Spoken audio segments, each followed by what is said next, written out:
Okay, so Raiden wasn't totally loved by the general audience, and because of that, there are a good number of people out there who don't like Sons of Liberty as a whole. But while I do agree that Raiden wasn't a good addition to the series, I didn't think that he was so bad that it ruined the entire game. I still thought the sneaking elements were very well executed, there was more variety to get by the guards, and there were worse moments that I found in the game aside from Raiden. Oh god, seriously, why did they think this was a good idea? So with all of that feedback in mind, Kojima and Konami moved on to making Metal Gear Solid 3 Snake Eater for the PlayStation 2, released in 2004 in North America and Japan, and 2005 in Europe and Australia. This was actually going to be originally developed for the PS3, but because of the long wait, they decided to go with the PS2 instead, which I'm kinda glad that they did, because as we'll see with Metal Gear Solid 4, that probably wouldn't have been the best choice to make. Snake Eater wasn't quite as overblown with hype as the last game, but the trailer still got a lot of people's attention and consider playing. Does it surpass both Sons of Liberty and the original Metal Gear Solid in every single way? Or does it involve playing another whiny teenager with girly hair? Let's take a look. The setting this time is in 1964 during the Cold War, making this a prequel to every Metal Gear game so far. We still don't get to play as Solid Snake, but rather a younger Big Boss, before he was given that title and became the leader of Outer Heaven. Big Boss in this game is a CIA agent with the codename Naked Snake. Once again, I don't get it either, let's just accept it. Also, his real name is John, or Jack as some people call him. Yeesh, how many Jacks do we need in this series? Could they not come up with a different name? Like in Sons of Liberty, the game is split into two separate missions, with the first one being less than 2 hours and the second mission being the rest of the game. And the story is actually rather simple in this game. Naked Snake is sent to Selenoyarsk, Russia in the midst of a large jungle to complete the Virtuous Mission, with the objective of rescuing a Soviet scientist named Sokolov, who's secretly forced into developing a nuclear-equipped tank called the Shagohod, which is this game's Metal Gear. Being the 1960s, Naked Snake doesn't have a codec in this game, but rather a simple radio with new contacts for us to talk to.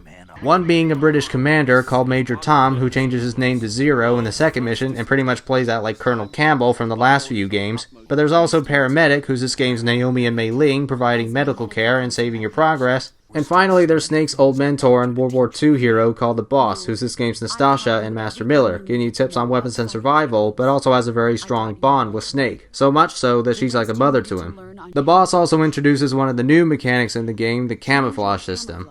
Through the use of menus, you can change Snake's clothing and add various face paints at any time to blend in with his surroundings and be harder to spot by guards. You can tell how well you're meshed within the environment by looking at the camo index at the top right of the screen. The higher the percentage, the more unlikely you'll be seen. But this also depends if you're lying down or standing still, crawling along the floors, or running around like a headless chicken, which will probably get you caught in no time flat. Getting back to the story real quick, after rescuing Sokolov and taking him back to the rendezvous point, Snake comes across a younger Ocelot and knocks him and his soldiers out.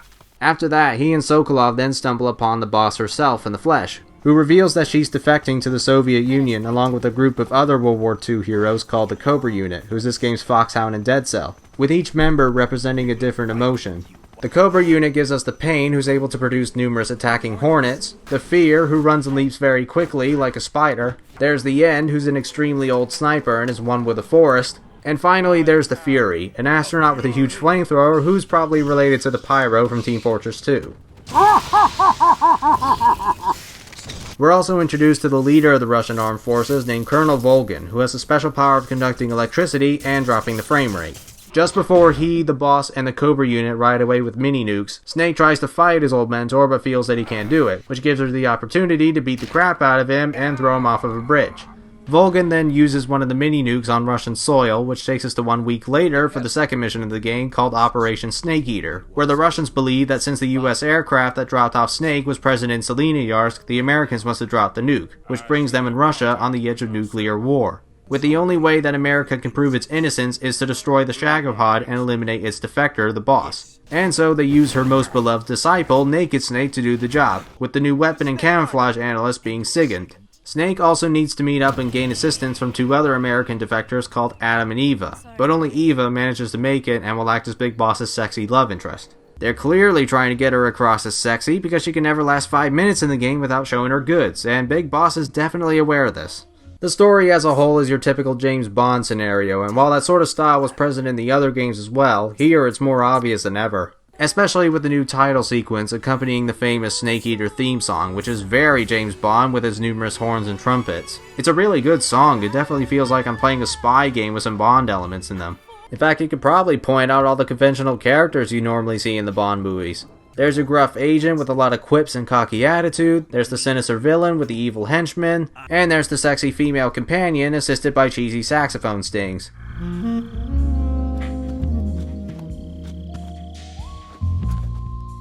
The name's Eva. Hell, Paramedic and Major Zero even talk to you about From Russia with Love in a codec call after you save the game. They're flat out admitting that this game's like a Bond film. Anyway, the controls are pretty much the same as it was in Sons of Liberty, but new to the series is the free roaming camera you can use to get a better idea of where you're going and where guards are likely to be. But this is only in the Subsistence and HD versions of the game. In the first revision of Snake Eater, Kojima had in mind to pull the camera out to a near top-down perspective like the previous Solid games, so that way it's less confusing. But because the environments are so much wider than either Shadow Moses or the Big Shell, in addition to the guards having much better senses than last time and being able to see much farther, this to me is not the way to play the game. Which is why I think the definitive way to play Snake Eater nowadays is from the HD version, with its improved camera control, smoother edging, and keeping the game at a steady 60 frames per second. With that out of the way, Snake Eater also has a new cure mechanic, where once again, through the use of menus, Snake can use various medical supplies to heal serious injuries, depending on the conditions, such as splints for broken bones, stitching and bandages on fatal gunshot wounds, pills for stomach aches, serum injections for poison, or a lit end of a cigar on attached leeches. It's all indicated on red parts of your health bar that you'll see if you take heavy damage. You see, in Snake Eater, your health slowly regenerates, depending on the environments and conditions that you're in, whether you're lying down, crouching, or standing, as well as depending on another new feature to the Metal Gear series, the stamina meter. It's pretty much how it sounds, where the amount of stamina Snake has will affect his performance in the game, such as trembling hands to provide less accuracy, less time to hang on to ledges or swim in water, stomach grumbling that gives away your position, or filling your health bar at a much slower rate. Like with health, you're able to regain your stamina by saving, quitting, and coming back after a bit of time, but the fastest and easiest way to replenish stamina is by eating food, with each one filling up a certain amount. Fresh food picked from trees or packets held up in a number of enemy food storages will fill up a lot of stamina, whereas certain plants like mushrooms will only recover a small amount. But Snake can also hunt various animals, which he can then eat and fill up an average amount of stamina. This can range from birds, crocodiles, frogs, rats, and as the title suggests, snakes. You don't have to eat them if you don't want to, though. By tranquilizing certain animals, you can keep them in a cage and choose to throw them onto a guard to either distract them, or use a poisonous snake or insect as another means of killing them. Your food will eventually rot, however, but this is only if you leave the game for a really long time, and besides, you can use it on enemies anyway to give them stomach pains. Weapons and items are now carried in a backpack that Snake carries around, despite you never actually seeing him wear it. Whatever weapons and items you find in the jungle go straight into the backpack. And you're only allowed to take out 8 weapons and 8 items at a time, which means that if you ever want to switch out one of your items, you're going to have to pause the game and once again use menus to remove that item from one of your item slots and pick out whatever you need, say a cardboard box or motion detector. At times this can feel very limiting, but the fact that Snake is able to carry 8 weapons and items all at once just seems maddening. Speaking of weapons and items, like in Metal Gear Solid 1, despite you having even more guns and even more tools to play with in your arsenal, some of them are rather useless or just no longer needed once you pick up something else. I've never once used these fake death pills that you can use to trick your enemies into thinking that you're dead and coming back to life at your own time. And Big Boss's cigar is even more useless than Solid Snake's cigarettes. Unlike the cigarettes, the cigar is only used in one area, in a cave, which if you know where you're going, will very shortly get replaced by a torch you find lying around, as well as the night vision goggles you can find in that same cave, which once again is optionally needed in 1 or 2 dark forest areas. And as for the weapons, you come across so many variations of grenades and machine guns that you're most likely just going to stick with one type that you're comfortable with and leave out all the others. Even the cardboard box has been downgraded immensely. Yeah, I rarely used it in the other games as well, but because a cardboard box doesn't at all blend in with the jungle environment, it sticks out like a sore thumb, and guards will immediately be suspicious of it. It's okay to use in certain buildings and ruins that you'll encounter, but these are few and far between. Not all the items are redundant though, some of them can be put into good use. The most important ones to use are the motion detector and AP sensor. The AP sensor works very much like it did in Sons of Liberty, where you can tell how close you are to a guard by listening to their heartbeats. And because we're now in the 1960s, we don't have the Soliton radar anymore, which is where the motion detector comes in to point out any life forms around you. Though it doesn't show where exactly they're facing, so you'll have to be careful. This, the AP sensor, and a few other items all now use up batteries as well that'll drain while they're equipped. though you can instantly fill them up again by eating a Russian glow cap that you'll find in dark environments. The suppressors for a few of the weapons are also durable this time, so now if you plan on shooting anybody, you've got to make each bullet and or tranquilizer dart count. And if you thought the guards in Sons of Liberty were smart, these guys are an entirely different story. Snake Eater shows that without the Soliton radar to help you, you're pretty much naked and you have to be more clever and cunning than ever before. The removal of the Soliton radar has thrown me off quite a bit, especially after just playing the first two Solid games, but the way the guards are placed rarely feels cheap, with the only part that infuriates me being this part here. It doesn't seem too bad at first, but there's always going to be that one guard that'll look up and see you walking around, and like the first Metal Gear Solid, and unlike Sons of Liberty, the alert faces are activated when the guards spot you again. You can still take them out before they call for backup, but if you're trying to go for a no alert run, that means that you can't get caught at all. You have to do a perfect run, or in my case, having to numerously go back to the title screen, wait for the damn logos to fade, and loading up my save file.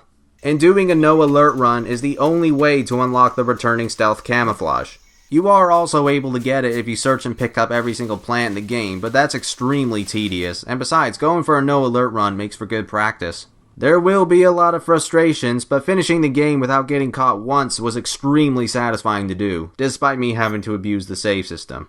Finally, there's the new CQC mechanic, which is basically a flashier way to knock out and kill your opponents.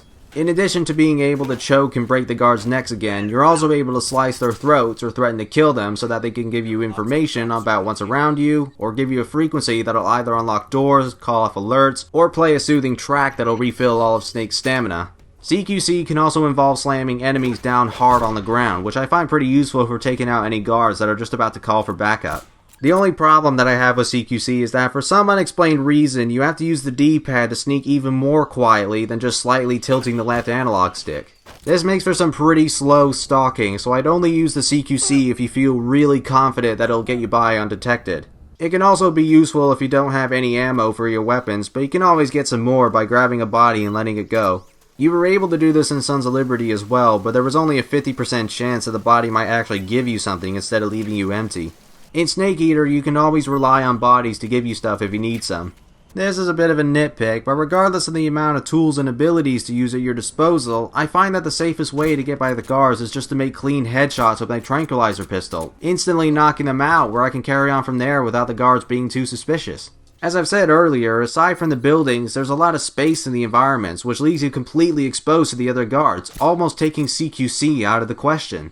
The only way that you're able to use this flawlessly is if you time it just right, based on how well you can do it and the position of the guards. For a majority of the game, I couldn't really encourage myself to use these new skills because it may lead to a high risk of getting caught. I did use it occasionally if I wanted to spice up the gameplay a bit, but I would have to be certain that there are no other guards around that could possibly see me. CQC I find in general, however, is a lot more reliable to use than having to go ridiculously close to a guard in order to strangle them or topple them over, and I'm glad that it's something that was fixed.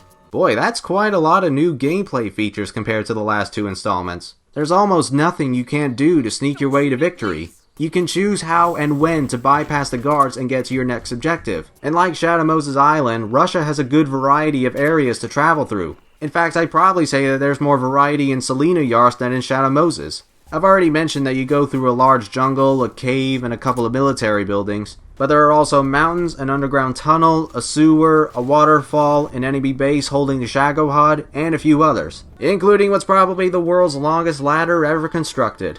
And from time to time, you'll come across each member of the Cobra Unit in separate boss battles. Honestly, I don't really find the fights against the Pain and the Fear to be that impressive. The Pain is very similar to the fight against Vamp from the last game, where he had to wait for his Hornets to stop shielding him and attack him when he's open. And he couldn't have chosen a worse location to fight Snake, because he's able to dive into the water to stop the Hornets from stinging him. The fight against the Fear seems like it should be exciting because he's quick and agile and can turn invisible whenever he pleases, but unless if you somehow didn't get the thermal goggles, all you need to do is just keep them on and follow the Fear's movements while continuously shooting at him, completely removing all tension that the battle was supposed to have. The boss fight that everybody remembers in this game, though, is the one against the End. This is all one big game of hide and seek where you have 3 massive areas to look for the End and do what you want with him, like hold him up to get his camouflage or just simply snipe his head. You can also kill the parrot on his shoulder, but I've never been able to do that. It's pretty tricky.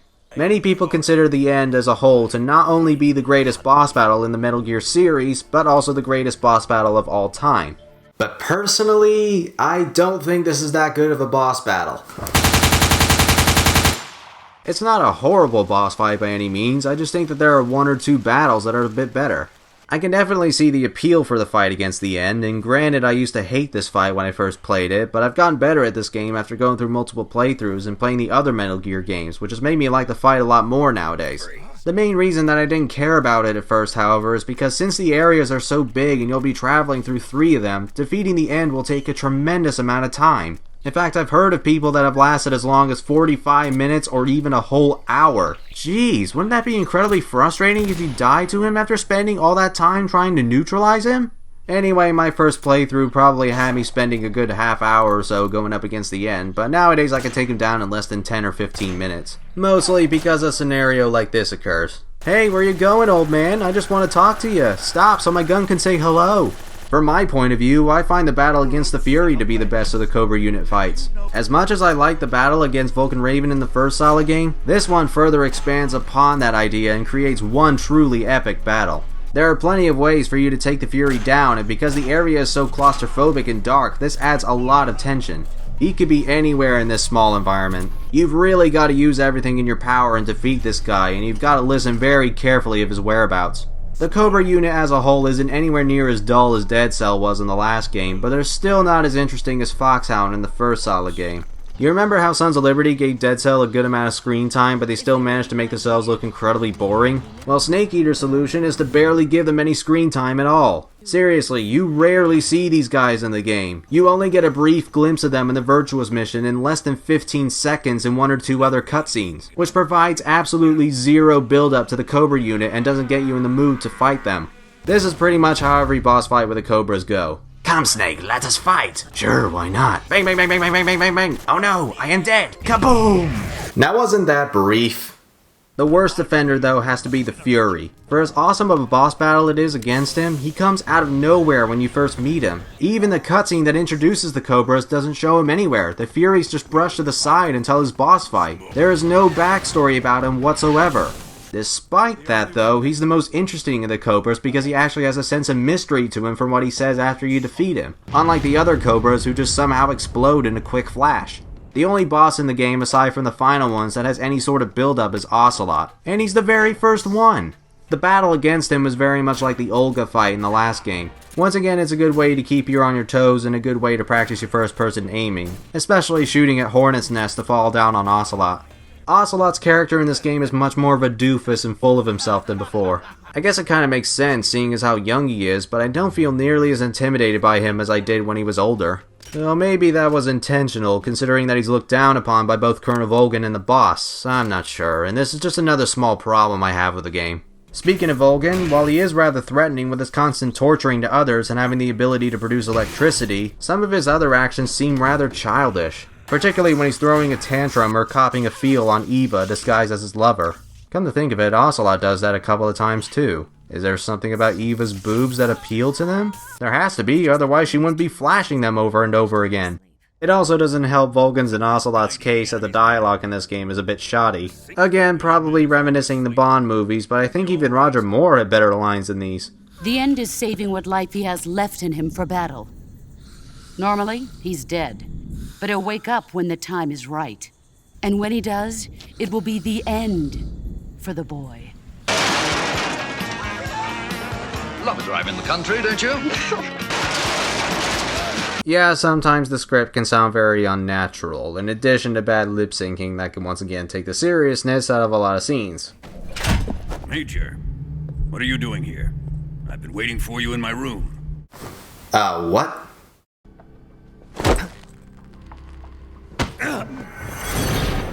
Who are you?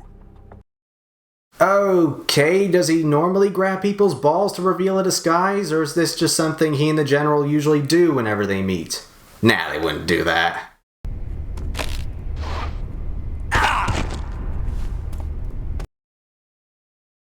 Kojima? We've already had 2 characters named Solid Snake and Deep Throat. Please don't make it any worse by having 2 men grope each other whenever they cross paths.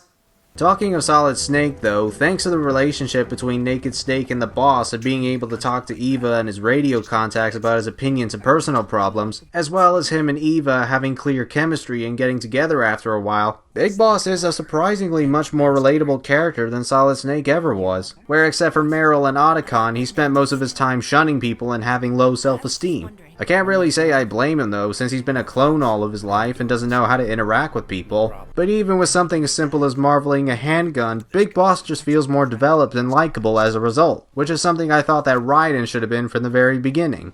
Most of the other characters, aside from some of the Cobras and Volgin, are pretty likable as well. Again, not quite reaching the standards of MGS1, but pretty close.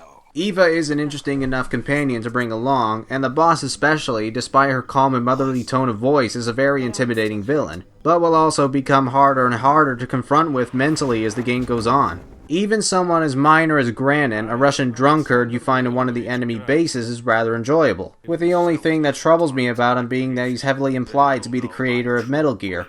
And now you know why this game is called Metal Gear Solid 3.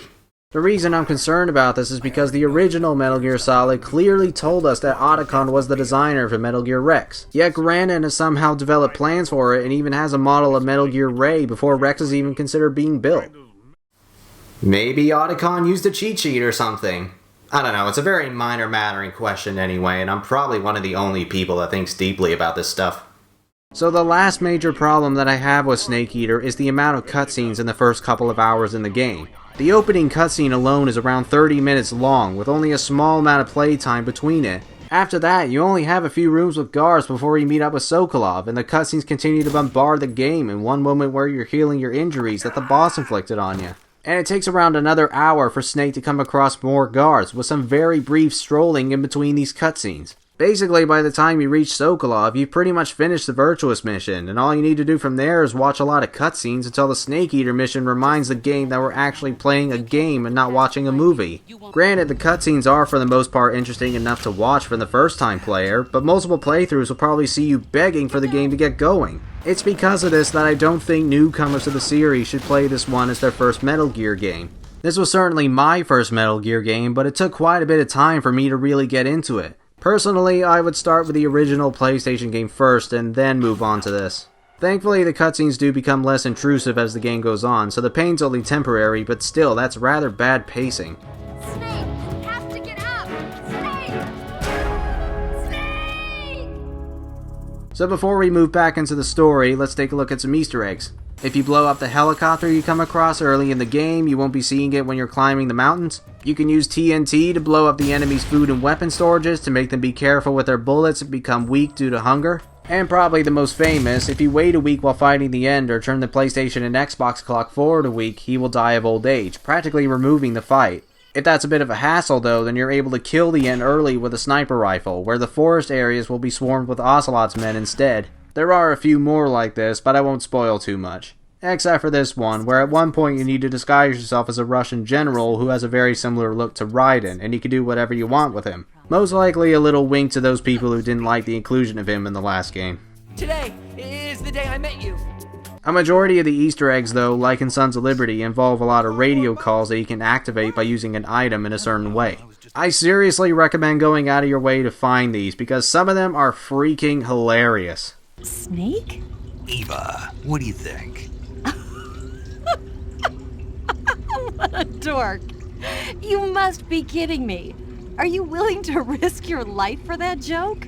It's nice to see that the Metal Gear Solid series is capable of having a good sense of humor and not take itself too seriously, and this one especially knocks it out of the park. So after Snake's cover is blown, Volgin beats him up pretty damn badly and gets thrown into a torture room requesting for the location of something called the Philosopher's Legacy. Sokolov is then beaten to death by Volgin, and Ocelot accidentally shoots at Snake's eye while fulfilling his Russian roulette fetish with Eva in disguise. Snake is then thrown into a cell and needs to find a way out. If you have the original PS2 copy, there's a little minigame you can play if you save, quit, and come back at this point. It's all meant to be based on a nightmare that Snake has and kinda looks similar to another Metal Gear game we'll go through at some point. For some reason they've removed this in the HD version, but you can still activate a hidden cutscene where you can meet an ancestor of Johnny Sasaki from the last two games. Anyway, once Snake escapes in however way you please and runs away from the Ocelot unit in the sewers, he jumps off from a waterfall and comes across the Sorrow, a former Cobra Unit medium who is now deceased and was in a secret relationship with the boss. You can actually find the corpse of the Sorrow while healing your injuries from the boss at the beginning of the game. It's a bit subtle, but it's cool nonetheless. Anyway, there's not much to do with the boss fight against the Sorrow because he doesn't have a health bar and all you need to do is just keep trudging along the river and avoid ghosts of the guards and bosses that you've killed. Depending on how many enemies you've killed in the game, this section can either be somewhat short or pretty long. In fact, if you've just been tranquilizing everybody up to this point, then you'll only come across the ghosts of the Cobra unit and move on from there. The only big issue that I have with the Sorrow battle is that it seems impossible to figure out that you need to use the revival pill when you're supposed to die at the end. You can try calling your radio contacts, but they'll all think that you're dead and can't provide you with any more help. So how are you supposed to know that you didn't screw up somewhere and you just had to revive yourself? At the game over screen at that. Overall, this moment with the Sorrow was at best okay, but the slow walking and cryptic moment at the end kinda ruined it for me. Once Snake wakes up and gets himself out of the water, he meets up with Eva again, where they sit down and isn't she cold? And Eva gives Snake his equipment back with a new eye patch as well as some explosives to use on the Shagohod and the base that surrounds it. At this point there are only a couple more areas to sneak through before the big finale starts, where Snake plants the explosives around the Shagohod but still gets caught by Volgin, Ocelot, and the boss. Eva's cover has also been blown and Volgin proceeds to tell her and Snake about the Philosophers and their legacy. What is the Philosopher's legacy? Very well. I'll explain it before I kill you. Please do. No rush to kill me. Take your time. So the Philosophers were a group of some of the most powerful men in the US, China, and the Soviet Union during World War II. These guys were basically the Patriots before the Patriots existed yet. However, sometime after the war had ended, the Philosophers were falling out with each other and disbanded, creating the Philosopher's Legacy, a massive sum of cash that was divided and hidden in banks all over the world, totaling to $100 billion. And Volgin just so happens to have obtained a microfilm revealing the location of the Philosopher's Legacy. After that, it's finally time to take on the sadistic and possibly gay Colonel himself. Volgin's definitely one of the hardest of the boss fights because he has a rather varied number of attacks that are a bit tricky to dodge. But I wouldn't say he's ridiculously difficult by any means, and it's very satisfying to rough him up after what he did to Snake. Once he's beaten to the ground, the base begins exploding from the C3 Snake place, but the Shagohod is still running by Colonel Volgin. From here on out, Snake is able to go guns a-blazing and mow down enemies while Eva tries to evade the Shagohod with her motorcycle, endangering her torso all the way. I imagine this wouldn't have been as exciting if I were to be sneaking my way out, but this is a good change of pace for me. It's like using the sword in Sons of Liberty. It does break away from the usual gameplay, but it's a really nice way to spice it up a little before the curtain closes. My only minor issue with it is that every time you leave the area, the music briefly stops and then resets, which to me can be pretty distracting. Conveniently, Eva's also set up some explosives on a bridge that the Shagohod crosses, but unfortunately that doesn't seem to stop it. So welcome to this game's Metal Gear fight. The Shagohod definitely moves a lot faster than any Metal Gear we've faced so far, but of course there's a weak spot that the villains never seem to notice, and in the nick of time, you destroy the thing. And just like Metal Gear Solid 1, Volgin uses another method to control the Shagohod, where you only need to hit him twice with a sniper rifle to win the battle. Wow, that's pathetic. Volgin gets electrocuted and shot to death by his own bullets, while Snake and Eva continue to outrun more enemies, which at this point feels like a drag playing in all honesty. We've just had one massive chase and a huge boss battle against the Shagohod and Volgin, so why do we need to have another one immediately after? Well, after a while, Snake and Eva crash the bike and throw themselves into a tree, with Eva unfortunately suffering from serious injuries. So this means that Snake has to use some of his items to patch her up, and the player can decide to look at her medical records. Aha! Breast enhancements. That's what intrigued Volgin and Ocelot. Now enter this game's Escort mission, which I guess is meant to be sort of like taking Emma out of the big shell, except nowhere near as tedious. Unlike Sons of Liberty, you don't need to hold Eva's hand to guide her, but instead just tell her when to move to your location or stop dead in her tracks. Like Sons of Liberty, however, there are also guards to deal with and make sure they don't shoot down Eva. Although if you do get caught, Eva is perfectly capable of defending herself while you come and help her out. It can be pretty nerve-wracking trying not to get both yourself or Eva caught, and it thankfully doesn't feel too cheap if you do. If this isn't your cup of tea though, then don't worry because it's rather brief. This section overall, however, is far better than having to drag Emma around in the last game, and it makes a nice transition towards the final battle.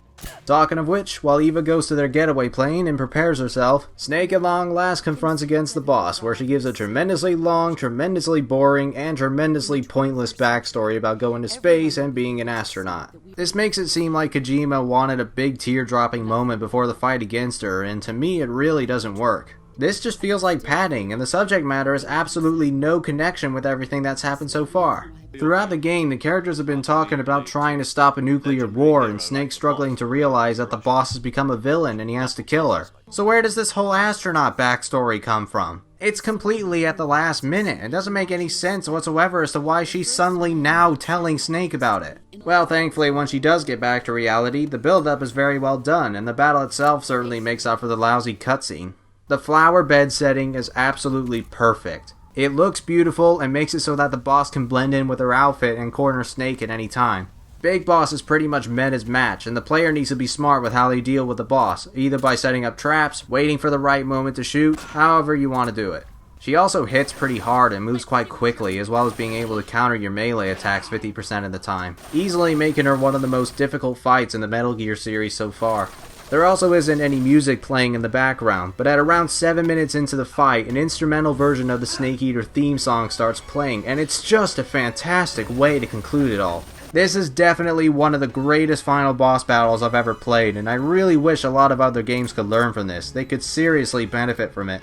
After a good amount of time, Snake finally finishes off the boss and rides away with Eva, with Ocelot following their trails and wanting one last showdown. Snake has to pick a gun, which will either allow him to win or be shot by blanks. I guess that could be considered the true final boss battle? Well, that's lame. Anyway, Ocelot bids Snake farewell, and he's then awarded the title of Big Boss, in what I think has to be the best ending ever constructed in a video game. Normally in my reviews I would go into great detail about the ending to a game, but for this one, I really don't want to spoil it because it truly is excellent. Words can only describe so much. All I can say about it is that it honestly gets me very emotionally attached to Big Boss, which is very rare for me to do in both a film or a video game. The post-credit scene, however, informs us that Ocelot is actually Adam and a CIA agent who has half of the Philosopher's legacy, with the one that Volgin had being a fake. He's also found Grannon's plans for Metal Gear and figures that it may come into good use someday. Oh, for God's sake, foreshadowing! Completing the game will allow you to use more types of camouflage, which I really think should have been given to you from the start, but I digress. Well, you at least get the returning tuxedo to use in the jungle, which does lead to a pretty funny radio call with the boss. Are you out of your mind? You can't wear that in battle. It's like saying to the enemy, "Hey, here I am, shoot me." Well, I'll admit it is a little on the flashy side. I forgot to mention this, but you can also get camouflages with different effects from each of the bosses if you tranquilize them. For example, the Hornet Strike that you get from the pain will stop insects from hurting you and have bees follow you to take out any guards, while the Cold War camouflage you get from Volgin stops guards from shooting at you. The Soros is probably one of the better ones though, because the guards won't be able to hear your footsteps while wearing it. Finishing Snake Eater will also give you the boss's gun called the Patriot, an extremely powerful machine gun that never runs out of ammo. Have fun creating a bloodbath and no longer sneaking around. Like the skateboarding minigame in Sons of Liberty, the original PS2 version of Snake Eater has a minigame of its own, titled Snake vs. Monkey. It's not present in the Subsistence and HD versions, but replacing it is the ability to play retranslated ports of the MSX games, with redrawn character portraits for Metal Gear 2. Luckily, I still have the original copy of the game, so I won't have to snag off any footage from YouTube this time. In the Snake vs. Monkey minigame, Colonel Campbell simply orders you to capture monkeys from the Ape Escape games. Why? I don't know. You capture them exactly as you do in Ape Escape, except Snake doesn't have a stun club or a net to knock him out and catch him in, so he has to use a tranquilizer and the ability of running into them as a substitute. It's nothing too complex, but it's a nice distraction if you want something to break away from the main game. Plus, it also gives you the monkey mask if you complete all the stages, though it doesn't serve any purpose apart from briefly confusing the boss. What's this for? Getting the fastest time in each of the stages will also award you the banana camouflage, which makes every food you eat taste good and recover a lot of stamina. Though, as you can no doubt tell, it's not good for stealth. You have to be really freaking fast to get this though. It pretty much requires you to memorize where all the monkeys are going to be, and even then, you'll be lucky if you manage to catch them all in time. There's something oddly satisfying, however, when you do so, and I'm not sure why. Very quickly, let's take a look at Snake Eater 3D for the 3DS. Well, based on the demo anyway. I don't own the full game yet, because I'm still waiting for the prices of 3DS games to drop down. Nintendo, Ocarina of Time 3D's been out since 2011. I think it's time to lower the price a fair bit. Anyway, Snake Eater 3D is the exact same game with a few adjustments to it. The most notable one is the control layout, which has been altered to be similar to Metal Gear Solid Peace Walker for the PSP, where Snake is now able to shoot from an over-the-shoulder perspective, though you are able to switch it to the traditional first-person aiming if you want to. He can also now move while crouching, which is pretty useful, but unfortunately you have to press down on the D-pad to crouch in the first place. It's incredibly awkward. You're also able to use the touchscreen to select camouflage or fill up any item and weapon slots, but I just stick to using left and right on the D-pad and moving the cursor to where I want to go. I do think having the map on the touchscreen is pretty useful though. The camera is also controlled by using the face buttons, which feels very weird, and that's one of the main reasons I don't play Metroid Prime Hunters that often. You do get used to the controls though, and I hear that this game supports the Circle Pad Pro anyway, so I'd recommend getting that if you're going to play this version, though frankly if you want to play Snake Eater on the go, you're probably better off with the PlayStation Vita version. Lastly, the frame rate could have been better. I'm not sure if they fixed this in the full game, but that's no excuse not to fix it in the demo as well. That just leaves a bad impression on me.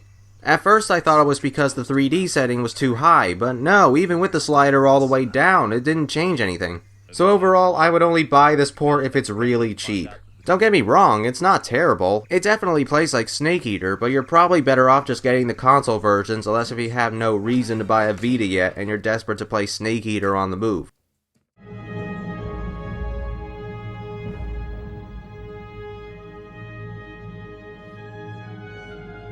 So that was Metal Gear Solid 3 Snake Eater for the PlayStation 2, and well, if you hadn't guessed at this point, I think it exceeds almost everything the other two games were going for. Ladies and gentlemen, this is one hell of a game. If the original Metal Gear Solid took everything that made the MSX games good and expanded upon it, Snake Eater takes everything from the 3D games that were good and made it 1,000 times better.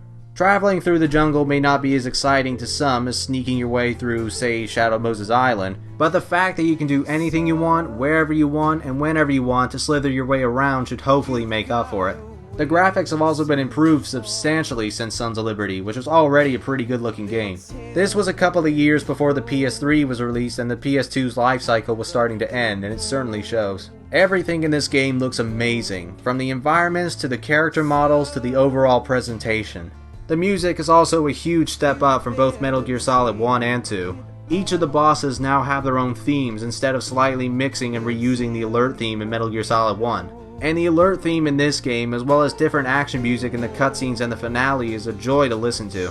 And the way that the main theme plays at the end of the credits really makes me feel triumphant.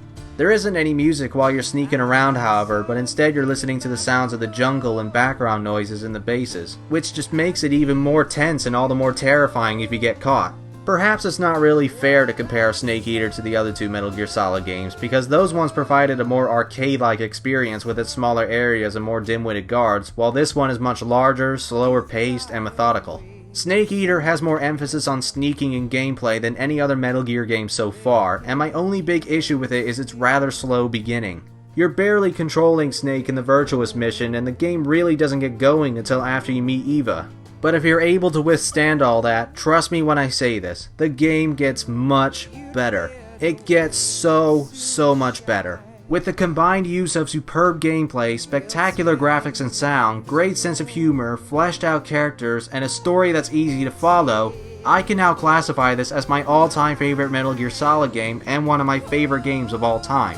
I may not be sounding completely original though, because this is also a lot of other people's favorite Metal Gear Solid game, but I truly think it deserves every bit of praise it gets. It may still not be everybody's cup of tea, but it doesn't hurt to give this game a shot and see it for what it is. Metal Gear Solid 3 Snake Eater gets a 9.7 out of 10, standing for this is a better Bond game than GoldenEye. Okay, I'll explain when I get around to doing the James Bond games. Guys, I'm really sorry for making yet another 35-minute video. I had a lot more thoughts on it than I originally intended. I know that some of you are probably exhausted from watching these reviews, but fear not, for we only have one more game to look at before the end of the Metal Gear Marathon. We're jumping to the 7th generation of consoles now, so I will see you guys next time with Metal Gear Solid 4, Guns of the Patriots for the PlayStation 3. My name's Josh Smith, I praise the treasure and I pick apart the trash. See you later.